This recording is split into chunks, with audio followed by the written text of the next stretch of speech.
स्वागत है आपका बी न्यूज नेशन में। मैं हूं आबिद हुसैन शेख। SC/ST कॉलोनीज के लिए नई विकास योजना शुरू। सतीश जारकीहोली का बड़ा ऐलान। अंबेडकर जयंती पर बड़ा ऐलान किया है बेलगाम जिला इंचार्ज मंत्री सतीश जारकीहोली ने।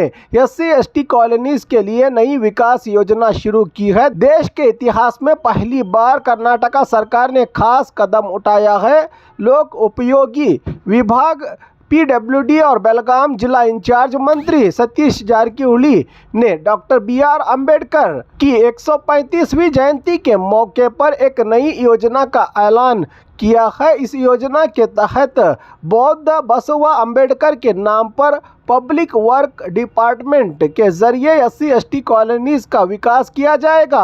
इस तरह की एक अनोखी शुरुआत समाज के पिछड़े वर्ग के लिए बड़ी राहत और डेवलपमेंट की तरफ एक अहम कदम माना जा रहा है। लोगों ने इस फैसले का स्वागत करते हुए मिनिस्टर सतीश जारकीहोली को दिल से मुबारकबादी देते हुए बधाइयाँ मिल रही हैं सोशल मीडिया पर। इसकी जानकारी खुद आज एक प्रेस कॉन्फ्रेंस के जरिए दी। सतीश जारकीहोली ने इस मौके पर बेलगाम नॉर्थ असेंबली के MLA आसिफ सेठ भी थे मौजूद और जनप्रतिनिधि, जिला अधिकारी और पुलिस वरिष्ठ अधिकारी रहे मौजूद। डॉक्टर बाबा साहब अंबेडकर ಅವರ ಜಯಂತಿ ನಿಮಿತ್ತ ರಾಜ್ಯ ಸರ್ಕಾರ ಒಂದು ಹೊಸ ಯೋಜನೆಯನ್ನ ಕರ್ನಾಟಕದಲ್ಲಿ ಜಾರಿಗೆ ತರುವಂತ ಒಂದು ಪ್ರಯೋಗ ಮಾಡ್ತಾ ಇದ್ವಿ। ಅದು ಬುದ್ಧ ಬಸವ ಅಂಬೇಡ್ಕರ್ ಹೆಸರಿನ ಮೇಲೆ ಒಂದು ಹೊಸ ಯೋಜನೆ ಕರ್ನಾಟಕದಲ್ಲಿ ಒಂದು ಕಾರ್ಯಯೋಜನೆ ಮಾಡ್ತಾ ಇದ್ವಿ। ಈ ಬುದ್ಧ ಬಸವ ಅಂಬೇಡ್ಕರ್ ಯೋಜನೆ ಉದ್ದೇಶ SC/ST ಗಳಿಗೆ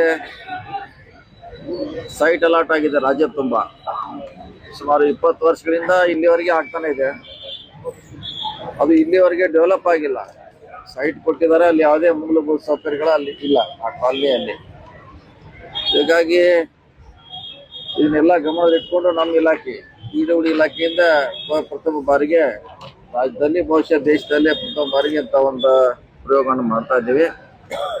ಇದಕ್ಕೆ ಹಣಕಾಸಿನ ನೆರವನ್ನ ನಮ್ಮ SCP-TSP ಯೋಜನೆಯಿಂದ ಸುಮಾರು 20 ಕೋಟಿಯನ್ನ ಪ್ರಾಯೋಗಿಕವಾಗಿ ಪೈಲಟ್ ಸ್ಕೀಮ್ ಮಾಡಲಿಕ್ಕೆ 20 ಕೋಟಿಯನ್ನ ನಮಗೆ SCP-TSP ಇಂದ ಈ ನಮ್ಮ ಇಲಾಖೆಗೆ ಹಣ ಕೊಟ್ಟಿದ್ದಾರೆ।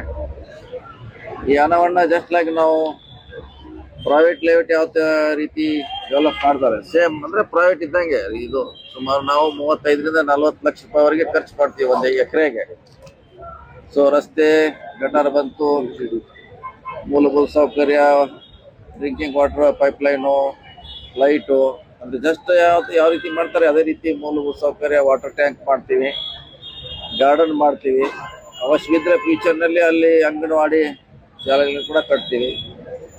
ಸೊ ಅದಕ್ಕೆ ಪ್ರಾಯೋಗಿಕವಾಗಿ ಒಂದು ರಾಜ್ಯದಲ್ಲಿ 50 ಎಕರೆಯನ್ನ ಗುರ್ತ ಮಾಡಿದ್ವಿ, 50 ಎಕರ್ಸ್। ಸೊ ಅದರಲ್ಲಿ ಈಗಾಗಲೇ ಲಿಸ್ಟಲ್ಲಿ ಕೊಟ್ಟಿದ್ದೀನಿ। ಮೈಸೂರಲ್ಲಿ ಇದೆ, ಎಮ್ಕನ್ಮಡಿ, ಹುಕ್ಕೇರಿ, ಕಂಪ್ಲಿ, ಬಳ್ಳಾರಿ ಜಿಲ್ಲೆ ಕಂಪ್ಲಿ ಇದೆ, ಆಮೇಲೆ ಮೂಡಲಿಗೆಯಲ್ಲಿ ಇದೆ, ಸವದತ್ತಿ ಇದೆ, ಆಮೇಲೆ ಮೈಸೂರಿನಲ್ಲಿ 2 ಇದೆ। ಸೊ ಒಟ್ಟು 50 ಎಕರೆಯನ್ನು ನಾವು ಪ್ರಾಥಮಿಕವಾಗಿ ಈ ವರ್ಷ ಅಂದ್ರೆ ಈ ಹಳೆ ವರ್ಷದಲ್ಲಿ 20 ಕೋಟಿ ರೂಪಾಯಿದಲ್ಲಿ ಮಾಡಲಾಗಿ ಎಲ್ಲ ಕಡೆ ಒಂದೊಂದು ಮಾಡ್ತಾ ಇದ್ವಿ। ಸೊ ಇದು ನಮಗೆ ಸ್ಯಾಟಿಸ್ಫ್ಯಾಕ್ಷನ್ ಆಯಿತು ಅಥವಾ ಯಶಸ್ವಿ ಆದರೆ ಮುಂದಿನ ಸಾರಿ ಒಂದು 1000 ಎಕರೆ ಡೆವಲಪ್ ಮಾಡೋಂಥ ಗುರಿ ಇಟ್ಟಿದ್ವಿ, 1000 ಎಕರೆ ನೆಕ್ಸ್ಟ್। ಈಗಾಗಲೇ ರಾಜ್ಯದಲ್ಲಿ ಸುಮಾರು ಎಲ್ಲ ಜಿಲ್ಲೆಯಲ್ಲಿ ಅಲರ್ಟ್ ಆಗಿದ್ರಿ ಈಗಾಗಲೇ, ಆದರೆ ಅದು ಡೆವಲಪ್ ಆಗಿಲ್ಲ, ಅದು ಹಾಗೆ ಉಳಿದಿದೆ। ಸೊ ಈಗ ಎಲ್ಲಿ ಸರ್ಕಾರಿ ಅಲರ್ಟ್ ಆಗಿದೆ ಅದನ್ನು ಮೊದಲನೇ ಹಂತದಲ್ಲಿ ಡೆವಲಪ್ ಮಾಡಿ ಕೊಡ್ತೀವಿ। ಮುಂದೆ ಜಾಗ ಇಲ್ಲ ಅಂದ್ರೆ ಜಾಗ ಪರ್ಚೇಸ್ ಮಾಡುವಂತ ಸ್ಕೀಮನ್ನು ಕೂಡ ಇದರಲ್ಲಿ ತಂದಿದ್ದೀವಿ। ಅಂದ್ರೆ ಖಾಸಗಿ ಅವರ ಭೂಮಿ ಪಡೆದು ನಾವೇ ಡೆವಲಪ್ಮೆಂಟ್ ಮಾಡಿ ಅದನ್ನ ಹಂಚುವಂತ 2ನೇ ಹಂತದಲ್ಲಿ ಸೆಕೆಂಡ್ ಫೇಸ್ನಲ್ಲಿ ಮಾಡ್ತೀವಿ। ಈಗ ಸರ್ಕಾರ ಈಗಾಗಲೇ ಸುಮಾರು ಕೊಟ್ಟಿದೆ, ಅದನ್ನ ಡೆವಲಪ್ ಮಾಡ್ಲಿಕ್ಕೆ ನಮಗೂ ಸುಮಾರು ಟೈಮ್ ಬೇಕಾಗ್ತದೆ। ಆ ಜಾಗ ಮುಗಿದ ಮೇಲೆ ನೆಕ್ಸ್ಟ್ ಪರ್ಚೇಸ್ ಮಾಡ್ಲಿಕ್ಕೆ ನಾವು ನೆಕ್ಸ್ಟ್ ಸ್ಟೆಪ್ ಹೋಗ್ತೀವಿ। ಗ್ರಾಮೀಣ ಪ್ರದೇಶದಲ್ಲಿ ಒಂದು ಮಾಡ್ತಾ ಇದೀವಿ, ಪಟ್ಟಣ ಪಂಚಾಯತಿ, ನಗರಸಭೆ ಅಂದ್ರೆ 3ಕ್ಕೂ ರೇಟ್ ಬೇರೆ ಬೇರೆ ಇಟ್ಟಿದ್ವಿ ಪರ್ಚೇಸ್ ಮಾಡ್ಲಿಕ್ಕೆ। ಸೊ 2ನೇ ಹಂತದಲ್ಲಿ ಈಗ ನಮ್ಮ ಇರೋ ಜಮೀನನ್ನು ಮಾತ್ರ ನಾವು ಡೆವಲಪ್ ಮಾಡ್ತಾ ಇದ್ವಿ।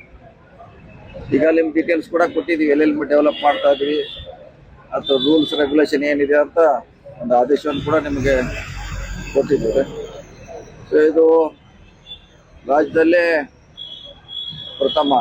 ಈಗಾಗಲೇ ನಾವು ಸುಮಾರು SC/ST ನಾವು ಸೈಟ್ ಕೊಟ್ಟರು ಕೂಡ ಅದನ್ನು ಯುಟಿಲೈಸ್ ಮಾಡಿಲ್ಲ ಅವ್ರು. ಕಾರಣ ಅಂದ್ರೆ ಅಲ್ಲಿ ಏನು ಡೆವಲಪ್ ಇಲ್ಲ, ಅಲ್ಲಿ ಯಾರು ಹೋಗ್ಲಿಕ್ಕೆ ಇಚ್ಛೆ ಪಡೋಲ್ಲ. ಇದನ್ನೆಲ್ಲ ನಾವು ಮಾಡಿದ್ಮ್ಯಾಗೆ 100ಕ್ಕೆ 100ರಷ್ಟು ಅಲ್ಲಿ ಹೋಗ್ತಾರೆ. ಅವ್ರದೇ ಅಂತ ಕಾಲನಿ ಆಗ್ತೈತೆ. ಅವರು ಒಂದು ಒಳ್ಳೆ ವಾತಾವರಣದಲ್ಲಿ ಅವ್ರಿಗೆ ಇರ್ಲಿಕ್ಕೆ ಒಂದು ಅನುಕೂಲ ಆಗ್ತೈತೆ. ಸೊ ಆ ನಿಟ್ಟಿನಲ್ಲಿ ಹೊಸ ಕಾರ್ಯಕ್ರಮವನ್ನ ಬುದ್ಧ ಬಸವ ಅಂಬೇಡ್ಕರ್ ಎಂಬ ಹೆಸರಿನ ಮೇಲೆ ಅದನ್ನ ಡಾಕ್ಟರ್ ಬಾಬಾ ಸಾಹೇಬ್ ಅಂಬೇಡ್ಕರ್ ಅವರ ಜಯಂತಿ ನಿಮಿತ್ತ ಇದನ್ನ ಘೋಷಣೆ ಮಾಡ್ಲಿಕ್ಕೆ ನನಗೆ ಬಹಳ ಸಂತೋಷ ಆಗ್ತದೆ, ಆಸೆ ಆಗ್ತದೆ. ಈ ಕಾರ್ಯಕ್ರಮ ಮಾಡ್ಲಿಕ್ಕೆ ಮುಖ್ಯಮಂತ್ರಿಗಳು, ಪರಿಷತ್ತಿನ ಅಧ್ಯಕ್ಷ ಅವರೇ. ಅದು SC/ST ಪರಿಷತ್ ಒಂದು ಸಭೆ ಆಗ್ತದೆ ವರ್ಷಕ್ಕೊಮ್ಮೆ, ಯಾವ ದುಡ್ಡಿಯಲ್ಲಿ ಅಲಾಟ್ ಮಾಡ್ಬೇಕಂತ. ಆ ಸಂದರ್ಭದಲ್ಲಿ ಅವರು ಮಾದೇವಪ್ಪನವರು ಕೂಡಿ ಇದೊಂದು ಹೊಸ ಪ್ರಯೋಗ ಮಾಡ್ಲಿಕ್ಕೆ ನಮ್ಗೆ ಕೊಟ್ಟಿದ್ದಾರೆ. ಇದು ಯಶಸ್ವಿ ಆದ್ರೆ ಬಹುಶಃ ಬಹಳ ದೊಡ್ಡ ಕ್ರಾಂತಿಯನ್ನ ಕರ್ನಾಟಕದಲ್ಲಿ ಮಾಡ್ತೇವೆ ಅನ್ನೋ ಆಶಯ ಹೊಂದಿದ್ದೇವೆ. ಹೀಗೆ ಶಾರ್ಟ್ಲಿ 1 ತಿಂಗಳು 2 ತಿಂಗಳಲ್ಲಿ ನಿಮ್ಗೆಲ್ಲ ಟೆಂಡರ್ ಮಾಡಿ ಕೆಲಸ ಪ್ರಾರಂಭ ಮಾಡಿ ನೆಕ್ಸ್ಟ್ ಇಯರ್ಗೆ ಜಾಸ್ತಿ ದುಡ್ಡನ್ನ ಪರಿಷತ್ನಿಂದ ತೆಗೆದುಕೊಳ್ಳುವಂತ ಒಂದು ಯೋಜನೆ ಕೂಡ ನಮ್ಮ ಮುಂದಿದೆ. ಈ ತರ ಮಾಡುದು ಸೈಟ್ ಕೊಡ್ತಾರೆ ಯಾವುದೇ ಸರ್ಕಾರ, ಅಲ್ಲಿ ಮೂಲಭೂತ ಸೌಕರ್ಯನ ಯಾರು ಮಾಡಲ್ಲ. ಅದೇ ಮಾಡ್ಲಿಕ್ಕೆ ಯಾರು ಕಾರ್ಪೊರೇಷನ್ ಮಾಡ್ಬೇಕಾ, ಪಂಚಾಯತ್ ಅವ್ರು ಮಾಡ್ಬೇಕಾ, ಎಲ್ಲಾ ಕಡೆ ಬಹಳಷ್ಟು ಘರ್ಷಣೆ, ನೀವು ಮಾಡಿ ನಿಮ್ದಿದೆ ನೀವು ಮಾಡಿ ಅಂತ. ಅದನ್ನೆಲ್ಲ ನೋಡೇನ ನಾವು ಇದು ಸ್ಟಡಿ ಮಾಡಿ ನಾವೇ ಹೆಂಗಾರೆ SC/PTSP ದುಡ್ಡು ಸಾಕಷ್ಟು ಇದೆ, ಅದನ್ನ ನಮ್ಮ ಇಲಾಖೆ ಮೂಲಕ ಇದನ್ನ ಕಾರ್ಯಯೋಜನೆಯನ್ನ ನಾವು ಮಾಡ್ತಾ ಇದ್ದೀವಿ. ಸರ್, ಈಗ ವಸತಿ ಇಲಾಖೆ ಇದೆ, ಆಲ್ರೆಡಿ ಏನಂತಂದ್ರೆ ವಸತಿ ನೀಡುವಂತ ಒಂದು ಇಲಾಖೆ ಇದೆ. ಆದ್ರೆ ನಿಮ್ಮ PWD ಇಂದನೇ ಇಂಥದ್ದೊಂದು ಯೋಜನೆಯನ್ನ ಕೈಗೆತ್ತಿಕೊಳ್ಬೇಕಂತ ಹೇಳಿ ಯಾಕೆ ಅನಿಸ್ಕೊಳ್ತಾರೆ? ಯಾಕಂದ್ರೆ ಅಲ್ಲಿರುವಂತ ಎಲ್ಲ ಕಾನೂನುಗಳು ಇಲ್ಲಿದ್ದಾರೆ. ಭೂಮಿ ಅಕ್ವಿಷನ್ ಮಾಡುವಂತ ಈಗೆಲ್ಲ ಮಾಡ್ತೀವಿ, ರಸ್ತೆಗೆ ಅಕ್ವಿಷನ್ ಮಾಡ್ತೀವಿ DC ಮುಖಾಂತರ. ಸೊ ನಾವು ಕೂಡ ಬಿಲ್ಡಿಂಗ್ ಕಟ್ತೀವಿ, ರಸ್ತೆ ಮಾಡ್ತೀವಿ. ಸೊ ಎಲ್ಲ ಆಲ್ರೆಡಿ ನಮ್ಗೆ ಇಂಜಿನಿಯರ್ಗೆಲ್ಲ ಇವು ಗೊತ್ತಿರುವಂತ ವಿಚಾರ. ಸೊ ಅದೆಲ್ಲ ಈಗ ಅವರು ಯಾರು ಈಗ ಹಂಚಿಕೆ ಮಾಡಿದ್ದಾರೆ. ಈಗ ನಾವು ಪೂರ್ಣ ಪ್ರಮಾಣದಲ್ಲಿ ಅಲ್ಲಿ ಡೆವಲಪ್ ಮಾಡೋದು, ಅವರು ಸೈಟ್ ಮಾತ್ರ ಕೊಡ್ತಾರೆ ಅವರು ನಿಮಗೆ. ಅದ್ರಲ್ಲಿ ಯಾವ ರೀತಿಯಿಂದ ಸೌಕರ್ಯ ಇಲ್ಲದಿಂದ 20 ವರ್ಷವರೆಗೆ ಇಲ್ಲಿವರೆಗೆ ಬಹಳಷ್ಟು ಆಗಿಲ್ಲ, 20 years ಆಯ್ತು. ಕಾರಣ ಅಂದ್ರೆ ಅಲ್ಲಿ ಮೂಲಭೂತ ಸೌಕರ್ಯ ಇಲ್ಲ. ಅದನ್ನೇ ಗಮನಿಸಿ ನಾವು SC/PTSP ಪಡೆದು ನಮ್ಮ ಇಲಾಖೆ ಮುಖಾಂತರ ಮಾಡಿ ಮತ್ತೆ ಅವ್ರಿಗೆ ಹ್ಯಾಂಡ್ ಓವರ್ ಮಾಡ್ತೀವಿ. ಯಾವ ಸಂಬಂಧಪಟ್ಟ ಅವ್ರಿಗೆ ಇರ್ತೈತೆ, ನಾವು ಜಸ್ಟ್ ಡೆವಲಪ್ ಮಾಡೋದು ಏಜೆನ್ಸಿ ಅಷ್ಟೇ. ಗುರುತಿಸ್ತೀವಿ, ಅದು ಡೆವಲಪ್ ಮಾಡ್ತೀವಿ. ಎಲ್ಲ CU ಪತ್ರ ಬರಿತಾ ಇದೀವಿ, ನಿಮ್ಮಲ್ಲಿ ಯಾವ ಆಲ್ರೆಡಿ ಅಲಾಟ್ ಆಗಿದ್ರೆ ಕುಡಿ ಅಂತ. ಈಗ ನಮ್ಮ ಬೆಳಗಾವಿಯಿಂದ 3-4 ಅಲಾಟ್ ಆಗಿದ್ದು ಇದೆ. ಅದನ್ನ ಡೆವಲಪ್ ಮಾಡ್ಲಿಕ್ಕೆ ನಾವು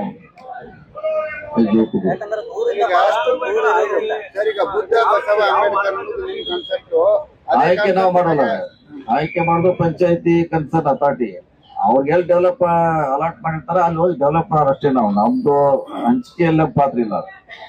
ಆಲ್ರೆಡಿ ಈಗ ಎಲ್ಲ ಕಡೆ ಹಂಚಿಕೆ ಮಾಡಿದಾರೆ, ಈಗ ನಮ್ದೇನ್ ಪಾತ್ರ ಇಲ್ಲ.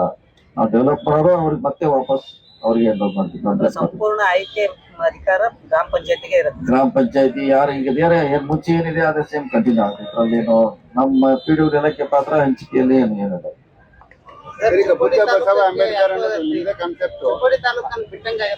ಈಗ 50 ಎಕರೆ ಮಾತ್ರ ಮಾಡ್ತಾ ಇದ್ದೀವಿ. ನೆಕ್ಸ್ಟ್ 1000 ಎಕರೆ ಪ್ಲಾನ್ ಇದೆ. ಈ ಸಾರಿ ಬರೀ ಟ್ರಯಲ್ ಇದು, ಟ್ರಯಲ್ ಅಂಡ್ ಎರರ್ ಮಾಡ್ತಾ ಇದೀವಿ.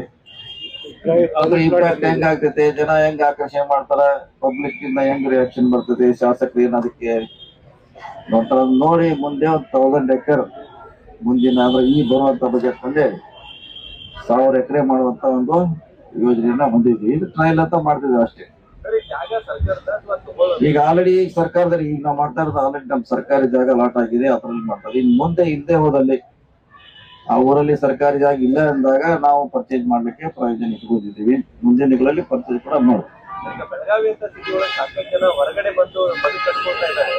ಸೊ ಅಂತವ್ರಿಗೂ ಕೂಡ ಅನುಕೂಲ ಆಗುವಂತ ನಿಟ್ಟಿನಲ್ಲಿ ನೋಡೋಣ. ಬೆಳಗಾವಿ ಕಷ್ಟ, ಬೆಳಗಾವಿ ಬಿಟ್ಟೆ ಇದು. ಯಾಕಂದ್ರೆ ಇಲ್ಲಿ ಲ್ಯಾಂಡ್ ಕಾಸ್ಟ್ಲಿ ಇದೆ. ನಾವು 50 ಲಕ್ಷ ರೂಪಾಯಿ ಪ್ರೊವೈಡ್ ಮಾಡಿದ್ವಿ. ಅದು ನಗರಸಭೆ ಆಗ್ತಿಲ್ಲ 50-60 ಲಕ್ಷ ಸಿಗ್ಬೋದು. 50 ಲಕ್ಷಕ್ಕೆ ಹೆಚ್ಚಿಗೆ ಆದ್ರೆ ಅವರೇ ವಂತಿಕೆ ಹಾಕ್ಬೇಕು. ಸಪೋಸ್ 60 ಲಕ್ಷ ಆದ್ರೆ ಸೊ ಅದರಲ್ಲಿ 30 ಜನ ಬರ್ತಾರೆ. ಅವ್ರು 30,000 ರೂಪಾಯಿ ಅಡಿಷನಲ್ ಹಾಕಿ ಆ ಭೂಮಿ ಖರೀದಿ ಮಾಡುವಂತ ಪ್ರಯೋಜನ ಇಟ್ಟಿದ್ವಿ. ನಮ್ದು ಲಿಮಿಟ್ ಮೀರಿ ಹೋದ್ರೆ ಅವರೇ ವಂತಿಕೆ ಹಾಕ್ಬೇಕು. ಒಂದು 10,000 ಆಗ್ಬೋದು, 20 ಆಗ್ಬೋದು, 30 ಆಗ್ಬೋದು ಅಷ್ಟೇ. ವಸತಿ ಇಲಾಖೆ ಅವ್ರು ಏನ್ ನಮ್ದು ಏನಿಲ್ಲ ಅದೇ ಹೇಳಿದ್ ನಮ್ದು ಮಾಡ್ತಾ ಇದ್ದಲ್ಲ ಅದು ಮಾಡೋ ಪಂಚಾಯತಿ और खबरों के लिए देखते रहिए बी न्यूज़ नेशन।